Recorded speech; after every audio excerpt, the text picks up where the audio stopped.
विकसित भारत के लक्ष्य के लिए देश अपने स्वर्णिम काल से गुजर रहा है। गुलामी की जंजीरों को तोड़ रहे हैं। आर्थिक उन्नति भी पूरी दुनिया में सबसे तेज अपने देश की ही है। इसका असर सामाजिक स्तर पर भी पड़ रहा है। इस्लामी और ईसाई धर्मांतरण रैकेट पर लोग चोट कर रहे हैं। इसके जाल को तोड़ा जा रहा है।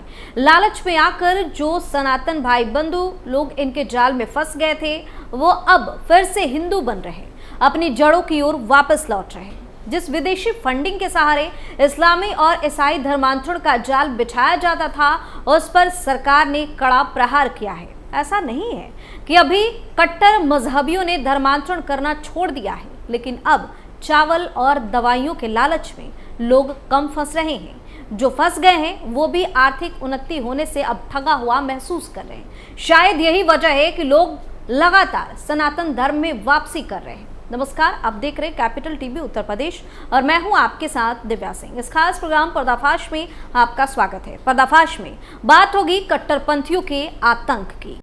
बस्ती में रहना है तो मुसलमान बनो, हिंदू देवताओं की पूजा बंद कर दो। 20 साल पहले कबूल किया था इस्लाम, हैरान कर देगी शिव कविता की कहानी। देश के अलग अलग राज्यों से सनातन धर्म में वापसी की खबर आती रहती है।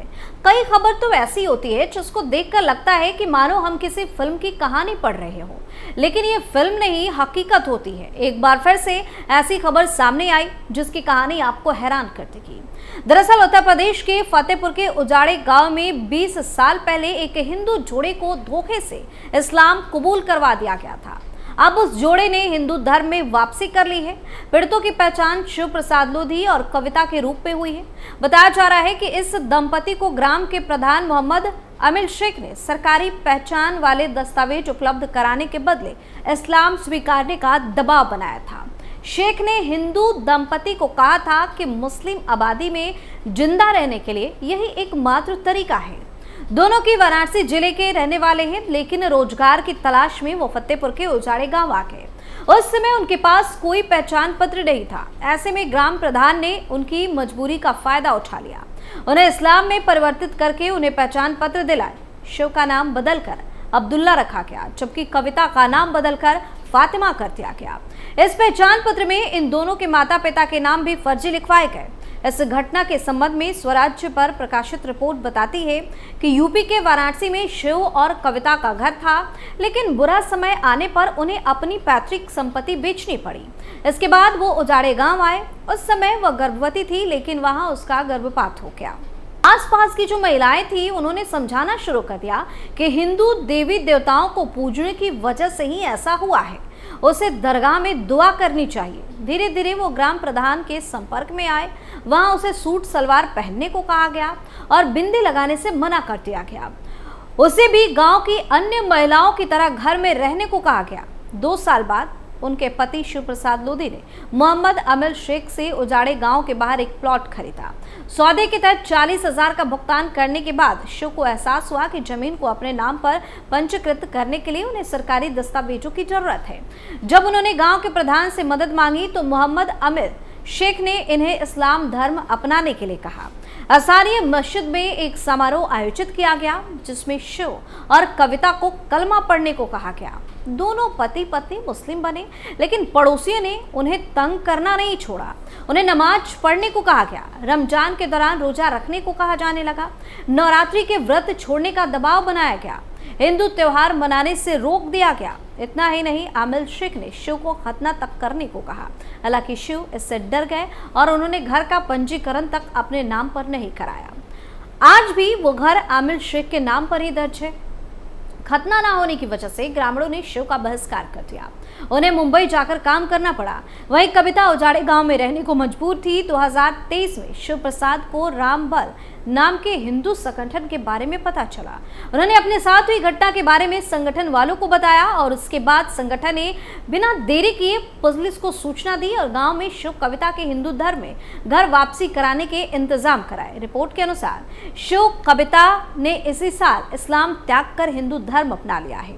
कड़ी सुरक्षा के बीच इस रस्म को पूरा किया गया। हिंदू धर्म में आने के बाद कविता ने कहा कि उन्हें धोखे से इस्लाम में लाया गया था। वो चाहती थी कि हिंदू बनते वो अमिल शेख उन्हें देखे, लेकिन अफसोस की बात है कि कुछ समय पहले ही उसका इंतकाल हो गया है।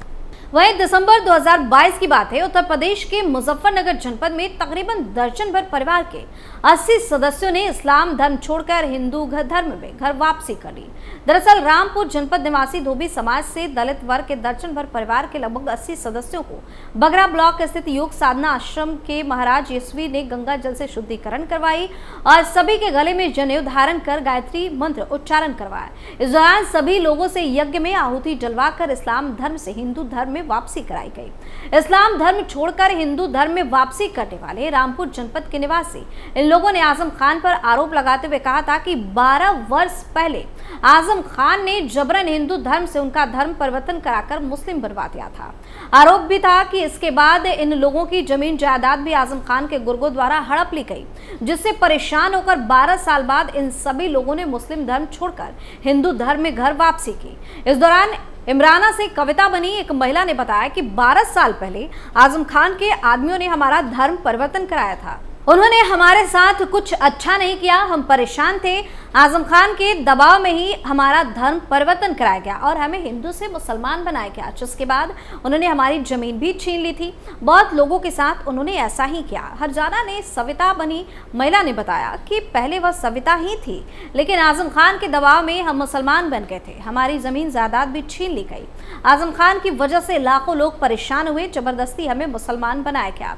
दुनिया को सताने की वजह से आजम खान जेल गया है। अब हम अपने लोगों में आकर बहुत ज्यादा खुश हैं।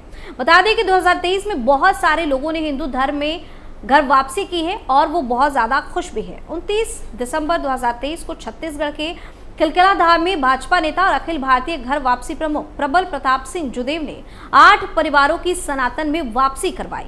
इस दौरान उन्होंने हमेशा की तरह सभी लोगों के चरण पखारे। ये सभी लोग ईसाई मिशनरियों की लालच में आकर हिंदू धर्म छोड़ चुके थे, लेकिन अब वापस मिशनरियों की चालबाजी समझने के बाद इन्होंने दोबारा सनातन में लौटने का फैसला किया।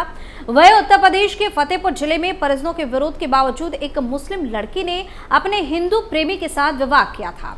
इस युवती का नाम शाबिया था। घर वापसी के बाद उसका नाम सीता रख दिया गया। पहले दोनों ने कोर्ट मैरिज का फैसला किया, लेकिन शाबिया के परिजनों ने वहां हंगामा कर दिया। इसके बाद बजरंग दल ने जुड़े लोगों ने ताम्बेश्वर शिव मंदिर में दोनों की शादी करवाई। छत्तीसगढ़ के कोरबा में धर्मांतरण का शिकार हुए 101 हिंदू परिवारों की विधि विधान से घर वापसी कराई गई। भाजपा नेता प्रबल प्रताप सिंह जुदेव ने सभी के पैर धोकर उनका सम्मान किया। उन्होंने लिखा कि अपने पूर्वजों से पुनः जुड़ने पर आपने राष्ट्र को मजबूत किया, हम गौरवान्वित हैं, आपका स्वागत है, अभिनंदन है। वहीं मुस्लिम महिला निखत ने कन्नौज के वेदुना बाजार स्थित मां दुर्गा के मंदिर में शुद्धिकरण के बाद हिंदू धर्म अपना लिया। वो अब नेहा बन चुकी है। इन्हीं के साथ नेहा ने हिमांशु नाम के एक हिंदू युवक से शादी भी कर ली। निखत का बेटा रेहान भी अब हिंदू माता पिता के साथ पलेगा पढ़ेगा। उत्तर प्रदेश के सीतापुर में सूफिया नामक मुस्लिम लड़की ने घर वापसी कर हिंदू धर्म अपना लिया। सूफिया का नाम अंजलि रखा गया है। हिंदू धर्म अपनाने के बाद उन्होंने विजय को अपना जीवन साथी चुना और टिकरा मंदिर में वैदिक रीति रिवाज के साथ शादी रचाई। वहीं उत्तर प्रदेश के सीतापुर जिले में ही एक और मुस्लिम लड़की ने घर वापसी की। घर वापसी करने वाली लड़की का नाम आफरीन है, जो अब निशा नाम से जानी जाएगी। निशा ने प्रिंस गुप्ता नाम के लड़के से वेद मंत्रों के बीच हिंदू रीति रिवाज से शादी भी कर ली है। उत्तर प्रदेश के गाजियाबाद जिले में एक मुस्लिम परिवार के 2 सदस्यों ने घर वापसी की। आसिफ नाम का युवक घर वापसी करके अब आकाश चौहान बन चुका है, जबकि उनकी बीबी सुमैया खातून अब प्रिया नाम से जानी जाएगी। आसिफ ने कहा, मुझे सनातन धर्म सबसे बढ़िया लगा और पवित्र लगा। इस्लाम कोई धर्म नहीं, आपस में ही शादी वादी कर लो, ये सब बेकार की बातें हैं। तो इस तरह से कई मामले सामने आ चुके हैं और लगातार आ रहे हैं। लालच में आकर, दबाव में आकर, डराने धमकाने के बाद धर्म परिवर्तन करने वाले लोग अब सब कुछ भूलकर सनातन धर्म में वापसी कर रहे हैं और बहुत ज्यादा खुश हैं। पर्दाफाश में फिलहाल के लिए इतना ही। नए मुद्दे के साथ फिर से पेश होंगे, तब तक के लिए आप देखते रहिए कैपिटल टीवी उत्तर प्रदेश। नमस्कार।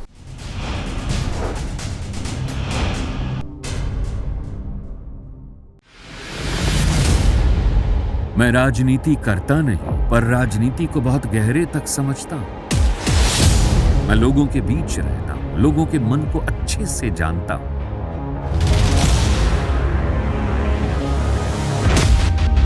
पब्लिक और पॉलिटिक्स की हर नब्ज को खूब पहचानता हूं। संघर्ष की सियासत से सत्ता के सिंहासन तक मैं हर खबर से खरा सच निकालता हूं। ना कोई दौड़, ना कोई race. Capital TV Uttar Pradesh.